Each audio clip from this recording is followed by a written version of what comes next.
Hi పిల్లలు, ఎలా ఉన్నారు?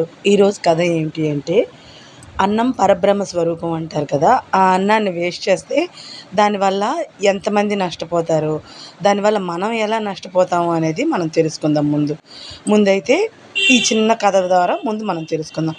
అది ఏంటి అంటే, ఒక ఊర్లో ఇద్దరు అన్నదమ్ములు ఉండేవారంట. ఆ ఇద్దరు అన్నదమ్ములకి ఒకడికి మంచి లక్షణాలతో బాగా ఉండేవాడంట, ఒకడికి అన్ని చెడు లక్షణాలే.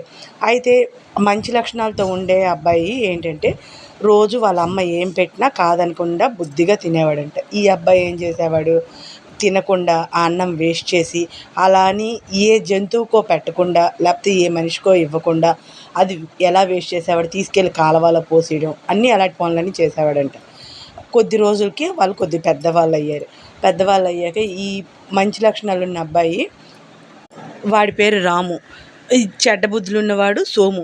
అయితే ఈ రాము అయితే అందరి దగ్గర మంచిగా ఉండి, చాలా వాళ్ళ అమ్మ ఏం చెప్పినా వినేవాడు, స్కూల్లో టీచర్స్ ఏం చెప్పినా వినేవాడు, అన్ని మంచి లక్షణాలు అన్నీ. కాబట్టి వాళ్ళ అమ్మ ఏం పెట్టినా తినేవాడు. అలా ఆ చదువుకోవడానికైనా దేనికి అల్లరి పెట్టకుండా చాలా బుద్ధిగా ఉండేవాడట.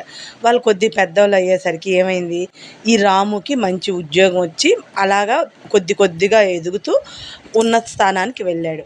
అలానే ఈ సోము ఏం చేశాడు, అలా చదువు లేకుండా ఏది లేకుండా పోరంబోకులా తయారైపోయి అలా ఆ చెట్టు కింద ఈ చెట్టు కింద కూర్చుంటూ చెడు సావాసాలు చేసుకుంటూ అలా ఉన్నాడనమాట.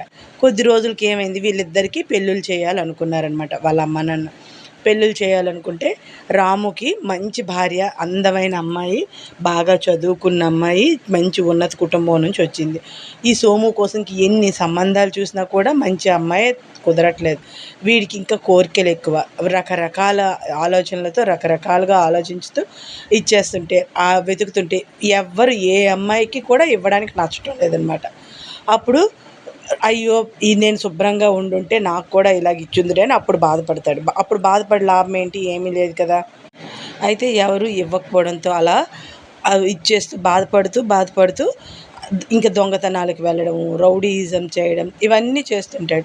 అలాగే ఊర్లో ఏ అమ్మాయి కనబడినా వాళ్ళకి అల్లరి పెట్టడం, ఇవన్నీ చేయడం వల్ల వాడికి ఏంటంటే, ఆ ఊరు వాళ్ళందరూ వీడికి ఇలా కాదు, వీడికి మంచి బాగా బుద్ధి చెప్పాలని చెప్పి అందరూ కలిపి గుండగా చితగ్గొట్టేసి జైల్లో పెట్టించేస్తారనమాట. జైల్లో పెట్టించేస్తే అన్నయ్య వస్తాడు. అన్నయ్య వచ్చి రాము అంటాడు, అవునరా తమ్ముడు, ఇలా చేసావు, ఇది మంచిదా, అమ్మా నాన్నకి ఎంత చెడ్డ పేరు వస్తుంది, ఇలా చెయ్యొచ్చా అని అడుగుతాడు. అడిగితే మరేం చేయమంటావు, నీకంటే అందరూ మంచిగా చూసుకుంటారు, నీకు ఏ బాధ లేదు, నాకు అలా కాదు కదా అనుకొని అంటాడు. నువ్వు మొదటి నుంచి అమ్మ చెప్పినట్టు విని, అమ్మ పెట్టింది తిని బుద్ధిగా ఉండుంటే ఏ బాధ లేకపోయి ఉండు కదా, ఇన్ని రకాలుగా నువ్వు ఇబ్బందులు పడకపోదు. అప్పుడు నేను అమ్మ మాట వినబట్టే ఈరోజు ఈ స్థాయిలో ఉన్నాను, అమ్మ పెట్టింది తినబట్టే ఇలా బలంగా ఉన్నాను, నువ్వు అన్ని రకాలుగా నువ్వు నష్టపోయావు అని చెప్తాడు. చెప్తే, అయ్యో నిజమే కదా, మా అమ్మ ఎంత బాగా చూసుకునేది మాకు చిన్నప్పుడు, అలాగ అమ్మ చెప్పినట్టు వింటే, అమ్మ పెట్టింది తింటే నేను కూడా అన్నయ్యలాగా బాగా ఉండేవాడిని కదా అనుకొని అప్పుడు బాధపడతాడు అనమాట. కొద్ది రోజులకి ఆ జైల్లో కూడా స్థిరంగా ఉండలేక అలాగా వాళ్ళతో వీళ్ళతో తగులు పడుతూ ఆఖరికి కొద్ది రోజులకి ఆ సోము అనేవాడు చనిపోతాడనమాట. చనిపోతే రాము బాధపడతాడు, అయ్యో నాలాగా వాడు కూడా అమ్మ చెప్పినట్టు వినుంటే, అమ్మ పెట్టింది తినుంటే ఇన్ని బాధలు ఉండకపోయిండు కదా, వీడు కూడా నాలాగా హ్యాపీగా ఉండు, వాడికి అంటూ ఏది లేకుండా అయిపోయింది అని చెప్పి చాలా బాధపడతాడు. ఆ తర్వాత ఈ రాము వాళ్ళ అమ్మ, తన భార్య, పిల్లలు అందరితో శుభ్రంగా సంతోషంగా ఉంటాడనమాట. ఏదైనా అందుకే అంటారు, పెద్దల మాట చెద్దన్నం మూట అని. అమ్మ నాన్న చెప్పిన ఏ మాట అయినా వినాలన్నమాట, వింటేనే పిల్లలు బాగుపడతారు, లేకపోతే ఇలానే ఉంటుందన్నమాట. ఈ కథలో నీతి అయితే ఇదే. ఓకే ఫ్రెండ్స్, ఈ వీడియో కనుక మీకు నచ్చితే లైక్ చేయండి, షేర్ చేయండి, సబ్స్క్రైబ్ చేయండి, కామెంట్ చేయండి. వాచ్ అవర్ ఛానల్ పిల్లలు పిడుగులు.